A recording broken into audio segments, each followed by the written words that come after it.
Salute, salute. Once again, it's your boy, ZeyRado, Pastor Zay. However you want to call me, I'm your brother in the faith. The only name that matters in this place is who?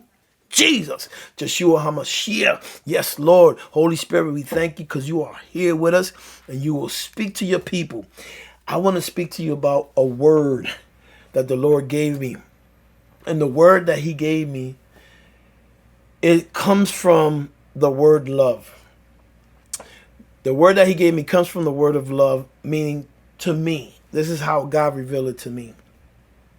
That's the major foundation of love to me, the word that I'm going to share with you.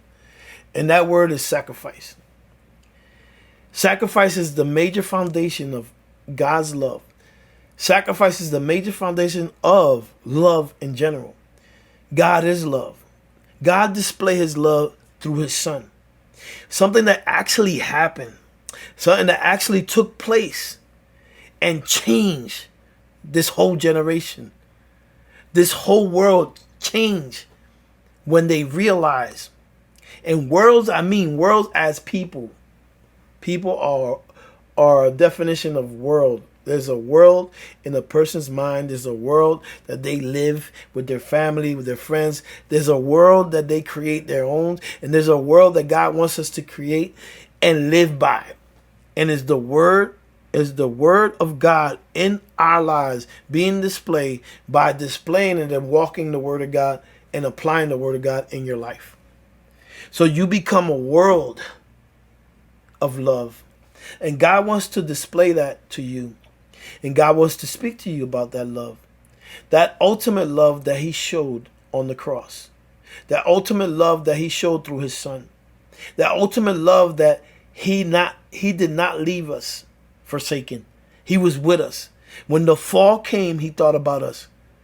When the disobedience came, he thought about us. He gave his son because no one could have done it. He tried with us. He tried with so many people. He started with Adam. And he kept on trying with us and trying with us. See who will be the one. And God says, no, I got my son. He already knew that was going to happen. But he wanted it to us to see and to know how much he sacrificed for our lives. How much he tried with us and dealt with us to use us, for us to have a relationship with him. And he could display and show us his love, how much he loves us, so that we can implement that in our lives and that we can continue to reproduce that love with this world. And I'm going to show you how much he loves us. Not just saying it by mere saying it, because this is something real. His love is powerful. Faith works through love. Without love, there's no faith. Without faith, there's no love. When you love somebody, you have faith in a person. And God had faith in his own son. And he said, listen, I'm going to show you what you're going to go through. In the Garden of Gethsemane, God showed Jesus what he had to go through. At that moment, to me, it's just to me, I felt like he was going through the crucifixion at that time.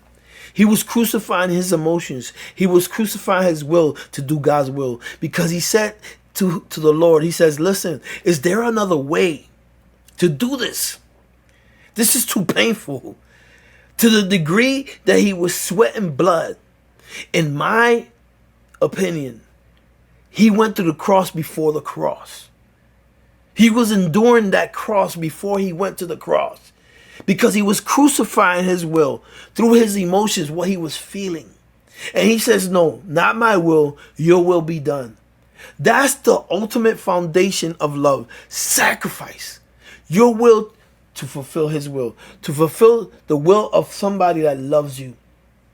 That loves you so much that he wants to redeem your life. That loves you so much that he wants to restore your life. That loves you so much that he wants to restore your marriage. He wants to restore your family. He wants to restore everything that you love.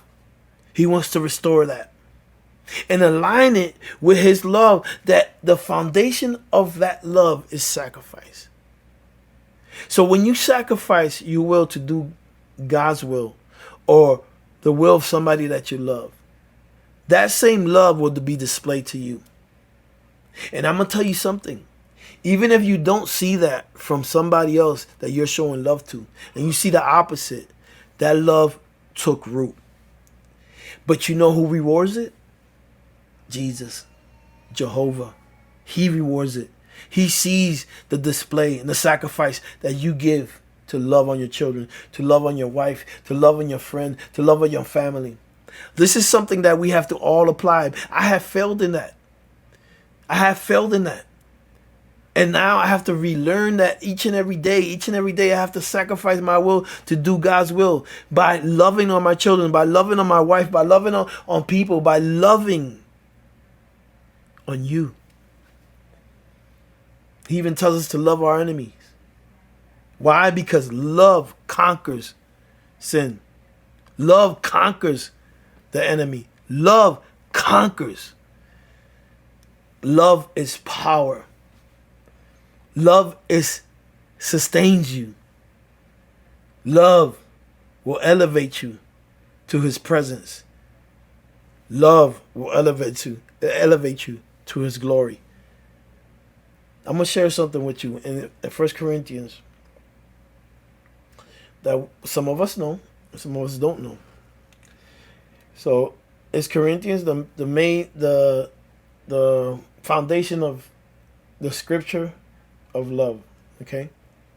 Though I speak with tongues of men or angels, but do not love, I become like a sounding brass of clanging cymbals. And though I have a gift of prophecy, understanding of all mysteries, and all knowledge, and though I have faith, so that I could remove mountains, but have no love, I have nothing.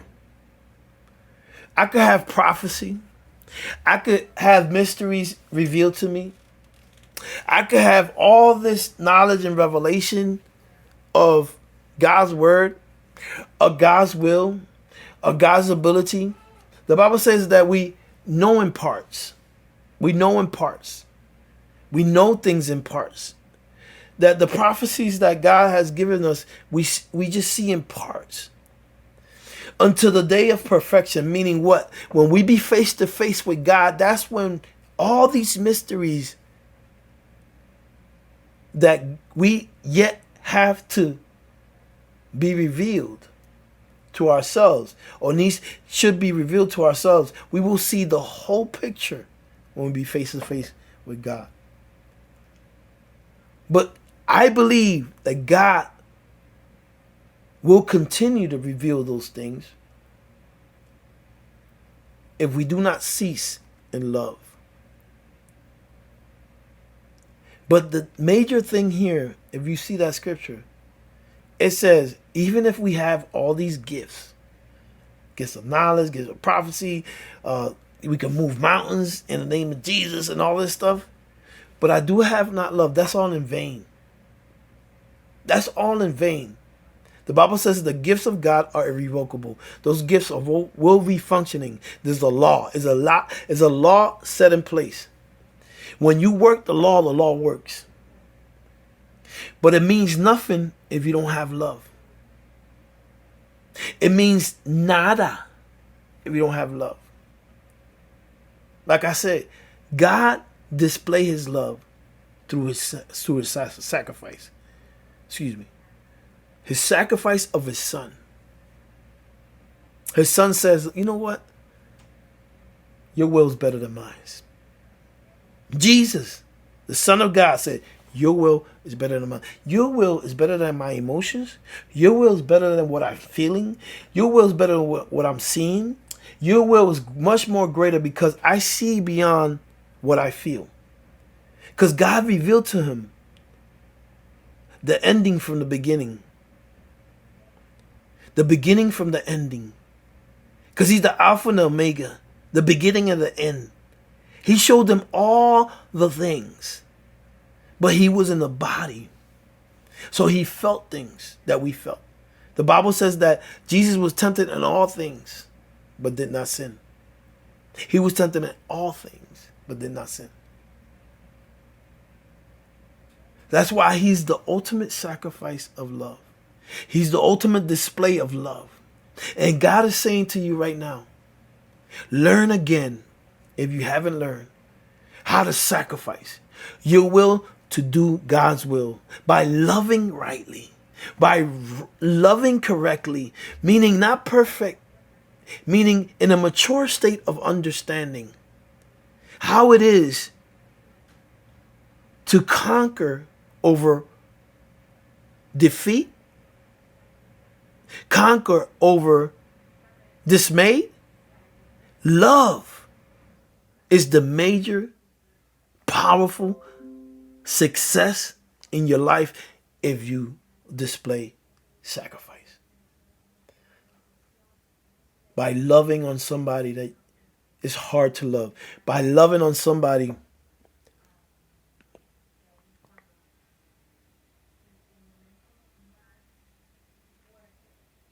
that God loves. That God loves. That doesn't mean, and you got to understand this. Love doesn't mean to be a doormat. Love doesn't mean to sit there and allow people to take advantage of you. That's not love. Love means even when the person is trying to take advantage of you, walk over you, you show love by saying no. You show love by saying that ain't the right thing to do. You're doing wrong. I still love you, but I don't have to love what you do.